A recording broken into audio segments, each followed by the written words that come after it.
एक बार फिर से आप सभी का स्वागत है हमारे YouTube चैनल पाईजीके में। और रोज की तरह आज भी हम लोग साइंस के टॉप 20 प्रश्नों को देखेंगे। तो सभी लोग जुड़ जाइए लाइव। शाम के 6 बजने ही वाले हैं।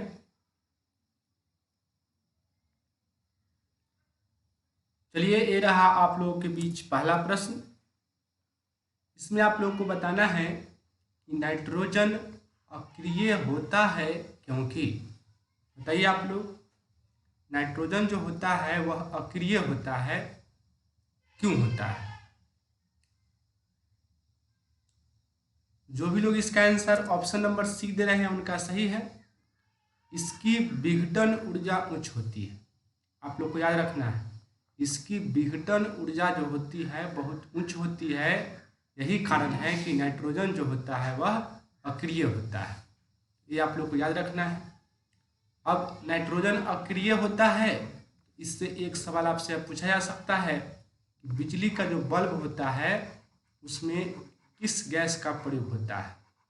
तो बिजली के बल्ब में नाइट्रोजन गैस का प्रयोग होता है, ये आप लोग को याद रखना है। नाइट्रोजन गैस के अलावा इसमें ऑर्गन गैस का प्रयोग भी होता है, लेकिन आपको यहाँ पर नाइट्रोजन का चर्चा चला है इसलिए मैंने नाइट्रोजन बताया। ऑर्गन भी वैसे आप लोग को याद रखना है। अब क्वेश्चन नंबर 2 का आप लोग आंसर कमेंट कीजिए। बताइए, इसमें से किस में फ्रेंकल दोष पाया जाता है? आप लोग पढ़े होंगे फ्रेंकल दोष, स्कॉटकी दोष। तो बताइए, इसमें से किस में फ्रेंकल दोष पाया जाता है? यह क्वेश्चन पूछा हुआ है एग्जाम में। जिन लोगों का भी आंसर आ रहा है ऑप्शन नंबर सी उनका सही है, AgBr। AgBr में पाया जाता है कौन सा दोष? फ्रेंकल दोष। अब आप लोगों के लिए क्वेश्चन नंबर 3। इसमें आप लोग बताइए, निम्नलिखित में कौन अक्रिस्टल है? बताइए, इसमें से कौन है जो अक्रिस्टल है, यानी कि अक्रिस्टलीय है? कांच, साधारण नमक, ग्रेफाइट, हीरा। यह क्वेश्चन भी एग्जाम में आ चुका है, यानी कि VVI क्वेश्चन है आप लोग के लिए। बताइए, जो भी लोग इसका आंसर ऑप्शन नंबर ए दे रहे हैं कांच, उनका सही है। ए यहाँ पर सही उत्तर होगा। अब बताइए क्वेश्चन नंबर 4 का आंसर। इसमें आप लोग को बताना है कि HCP संरचना में पैकिंग प्रभाज कितना होता है? कमेंट कीजिए आप लोग। HCP संरचना जो होता है उसमें पैकिंग प्रभाज कितना होता है? जो भी लोग इसका आंसर बी कमेंट कर रहे हैं उनका सही है, 0.74। याद रखना है सभी को, 0.74 जो होता है पैकिंग प्रभाज होता है HCP संरचना में। चलिए, अब क्वेश्चन नंबर 5 का आंसर। नए नए प्रश्नों के साथ मैं आया हूँ कि आप लोगों को सीखने का मौका मिले, तो इसको याद करने की कोशिश कीजिएगा आप लोग। बताइए क्वेश्चन नंबर 5 का आंसर। BCC इकाई सेल में खाली जगह कितना होता है? बताइए, BCC इकाई सेल जो होता है उसमें खाली जगह कितना होता है? याद रखना है 32%। ये यहाँ पर जो भी लोग कमेंट किए हैं उनका सही है।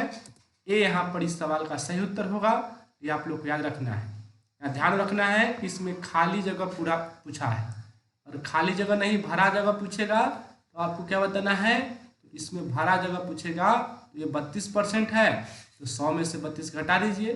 100 में से 32 घटेगा कितना होगा? ये हो जाएगा 68%। तो भरा जगह पूछेगा BCC में तो 68%, और खाली जगह पूछेगा तो 32%। चलिए, अब बताइए क्वेश्चन नंबर 6 का आंसर। ऑक्सीजन और ओजोन है। बताइए, ऑक्सीजन और ओजोन क्या है? संभारिक, समावयवी, अपरूप या फिर समस्थानिक? जो भी लोग इसका आंसर सी दे रहे हैं यानी कि अपरूप दे रहे हैं उनका सही है। ऑक्सीजन और ओजोन दोनों क्या है? दोनों के दोनों समरूप अपरूप होते हैं। अब बताइए आप लोग क्वेश्चन नंबर 7 का आंसर। पारा और ओजोन की अभिक्रिया से क्या बनता है? कमेंट कीजिए आप लोग। पारा और ओजोन की जब अभिक्रिया कराई जाती है तो क्या बनता है? जिन लोगों का भी आंसर आ रहा है ऑप्शन नंबर सी उनका सही है, Hg2O। याद रखिएगा आप लोग, पारा यानी कि Hg और ओजोन यानी कि O3, इन दोनों का जब आप रिएक्शन कराइएगा तो क्या बनेगा, Hg2O। ये आप लोगों को अच्छी तरह से याद रखना है। बहुत लोगों को लगा हुआ कि HgO3 बन जाएगा, लेकिन नहीं, ये नहीं होगा। Hg2O यहाँ पर सही जवाब होगा। अब क्वेश्चन नंबर 8 में आप लोगों को बताना है ओजोन होता है, बताइए क्या होता है, प्रतिचुंबकीय, अनुचुंबकीय, लौह चुंबकीय या फिर इनमें सभी। तो जो भी लोग इसका आंसर दे रहे हैं ऑप्शन नंबर ए उनका सही है। ओजोन जो होता है वह प्रतिचुंबकीय होता है, ये सही जवाब होगा। ओजोन क्या होता है, प्रतिचुंबकीय। अब यहाँ से आपको ध्यान में रखना है कि ओजोन जो है ऑक्सीजन का ही एक अपरूप है, लेकिन अगर इसी सवाल में आपसे पूछते ऑक्सीजन जो होता है क्या होता है, कमेंट करके आप बताइए यहाँ से ऑक्सीजन क्या होता है, प्रतिचुंबकीय, अनुचुंबकीय, लौह चुंबकीय या फिर इनमें सभी। फिर से आप लोग कमेंट कीजिए। ओजोन तो मैंने बता दिया कि प्रतिचुंबकीय होता है, अब मैं पूछ रहा हूँ कि ऑक्सीजन क्या होता है। तो जो लोग लिख रहे हैं ऑप्शन नंबर बी उनका सही है। ऑक्सीजन जो है यह अनुचुंबकीय होता है। ये थोड़ा सा खतरनाक क्वेश्चन है, इसमें बहुत सारा लड़का गलती करता है। लड़का नहीं, लड़की भी गलती करती है, लड़की से बुरा मान जाती है और सिर्फ लड़का कहा जाता है। याद रखिएगा, ऑक्सीजन जो होता है वह क्या होता है, अनुचुंबकीय, और ओजोन जो होता है वो क्या होता है, ये होता है प्रतिचुंबकीय।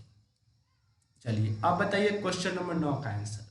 इसमें से किसमें हाइड्रोजन बंधन नहीं बनाता, बताइए इसमें से कौन है जो हाइड्रोजन बंधन का निर्माण नहीं करता, NH3, H2O, HCl या फिर HF। कमेंट कीजिए आप लोग जल्दी से। जिन लोगों का भी आंसर आ रहा है ऑप्शन नंबर सी यानी HCl, उनका जवाब सही है।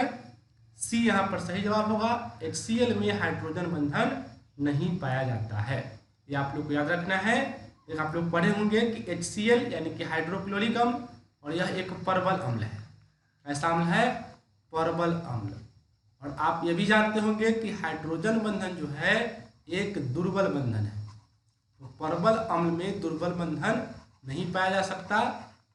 तो ये आप लोग को ध्यान में रखना है कि हाइड्रोक्लोरिक अम्ल जो होता है इसमें हाइड्रोजन बंधन नहीं पाया जाता। वहाँ भी आई क्वेश्चन, यह क्वेश्चन भी एग्जाम में पूछा जा चुका है।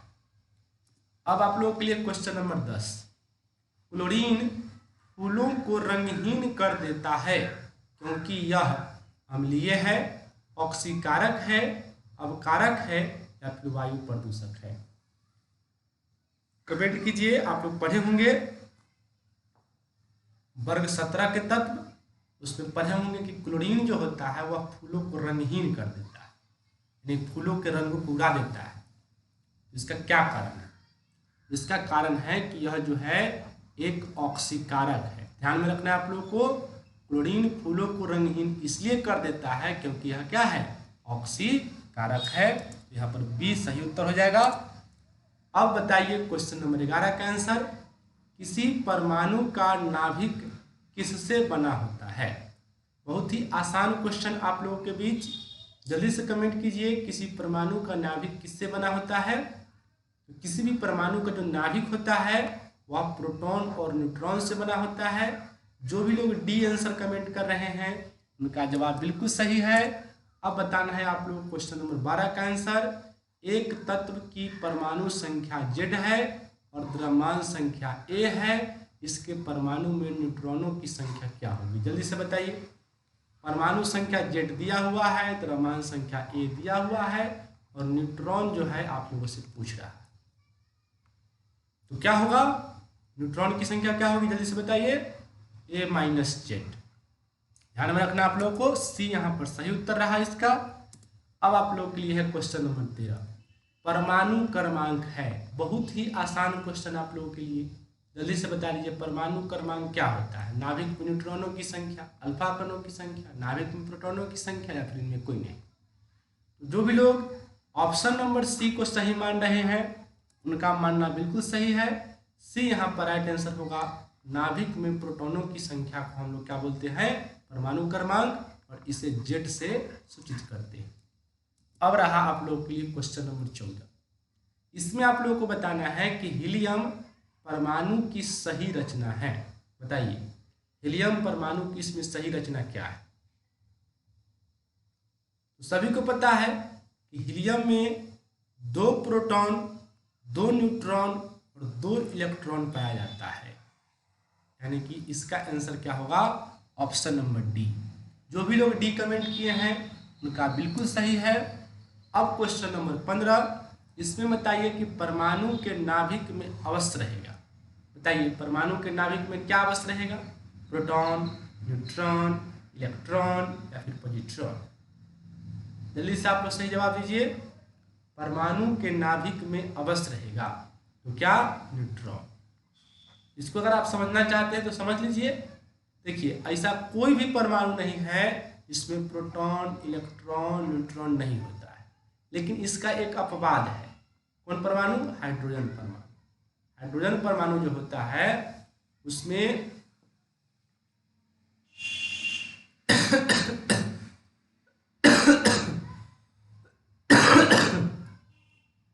माफ कीजिएगा, खांसी हो रही थी। तो सही जवाब इसका न्यूट्रॉन नहीं प्रोटॉन होगा। खांसी के चक्कर में मैं गलती बता दिया था। प्रोटॉन यहाँ पर सही जवाब होगा इसका। परमाणु के नाभिक में अवश्य क्या रहता है? प्रोटॉन। तो सभी परमाणु में प्रोटॉन का रहना आवश्यक है। न्यूट्रॉन अगर ना भी होगा तो चलेगा, लेकिन प्रोटॉन का रहना बहुत जरूरी है, क्योंकि प्रोटॉन, इलेक्ट्रॉन ये सब जो है जरूर रहते हैं। न्यूट्रॉन जो होता है वह अस्थायी है। ठीक है। अब आप लोगों के लिए क्वेश्चन नंबर 16, इसमें बताइए न्यूट्रॉन की खोज करने का श्रेय निम्नलिखित में किन्हें है? बहुत ही आसान क्वेश्चन। न्यूट्रॉन की खोज किसने किया था? Thomson, Rutherford, Niels Bohr, Chadwick. सबको पता है कि न्यूट्रॉन की खोज किसने किया है? चैडविक ने। तो डी जो भी लोग जवाब दिए हैं उनका जवाब एकदम सही है। अब क्वेश्चन नंबर 17, इसमें बताइए 7n14 यानी कि परमाणु संख्या 7 और द्रव्यमान संख्या 14 के नाभिक में होता है। तो ये क्या होता है? 7 electron 7 neutron, 7 electron 7 proton, 7 proton और 7 न्यूट्रॉन। इनमें कोई सही नहीं है। तो सही जवाब इसका क्या हो जाएगा? Option number C. इसमें 7 प्रोटॉन और 7 न्यूट्रॉन होता है। देखिए यहाँ पर नाभिक कहा गया है। कुछ लोग सोच रहे होंगे कि 7 इलेक्ट्रॉन भी तो होता है, लेकिन नाभिक का चर्चा हुआ है। तो नाभिक में तो इलेक्ट्रॉन ना होगा, इसलिए सिर्फ प्रोटॉन और न्यूट्रॉन इसका सही उत्तर रहा। अब आप लोगों के लिए क्वेश्चन नंबर 18, इसमें बताइए कि यूरेनियम की द्रव्यमान संख्या 235 और परमाणु क्रमांक 92 है। यूरेनियम परमाणु में प्रोटॉन, न्यूट्रॉन और इलेक्ट्रॉन की संख्या क्या होगी? बताइए। द्रव्यमान संख्या 235 दिया हुआ है, यानी कि एक का मान दिया हुआ है 235, परमाणु क्रमांक यानी कि जेड का मान दिया है 92, और पूछा है कि प्रोटॉन क्या होगा, इलेक्ट्रॉन क्या होगा और न्यूट्रॉन क्या। तो प्रोटॉन की बात कीजिएगा तो आपको पता है कि परमाणु संख्या बराबर प्रोटॉन की संख्या, तो प्रोटॉन भी 92 हो जाएगी, और प्रोटॉन जितना होता है उतना इलेक्ट्रॉन भी होता है, इलेक्ट्रॉन भी 92 हो जाएगी। और ये जो 235 है, इस 235 में से आप परमाणु संख्या घटा दीजिएगा तो क्या निकल जाएगा? ये निकल जाएगा न्यूट्रॉन की संख्या। तो घटाइए, 5 में से 2 घटेगा 3, 13 में से 9 घटेगा 4 और 1 बच जाएगा, यानी 143। कहने का मतलब है कि प्रोटॉन कितना हो जाएगा? 92, न्यूट्रॉन कितना? 143 और इलेक्ट्रॉन कितना? 92। किस ऑप्शन में है? ये है पहला ऑप्शन। ऑप्शन नंबर ए यहाँ पर इसका सही जवाब रहा। अब आप लोगों के लिए क्वेश्चन नंबर 19, निम्नलिखित में किसे विभाजित नहीं किया जा सकता है? बताइए, इसमें से किसे आप विभाजित नहीं कर सकते हैं? परमाणु को, धन आयन को, नाभिक को या फिर फोटॉन? तो सही जवाब इसका क्या होगा? Option number D. फोटॉन जो होता है इसको विभाजित करना संभव नहीं है। अब लास्ट क्वेश्चन, एक प्रोटॉन एवं एक इलेक्ट्रॉन को एक समान विद्युत क्षेत्र में रखा जाता है। तो बताइए क्या होगा? उन पर लगे विद्युत वाहक बल बराबर होंगे, विद्युत बलों के परिमाण बराबर होंगे, उनके त्वरण बराबर होंगे, उनके त्वरण के परिमाण बराबर होंगे। तो सही जवाब इसका क्या हो जाएगा? ऑप्शन नंबर बी, यानी कि विद्युत बलों के परिमाण बराबर होंगे। तो ये इसका सही आंसर रहा। ये थे टॉप 20 प्रश्न। मिलते हैं हम लोग फिर कल। आज के लिए इतना ही। जय हिंद, जय भारत।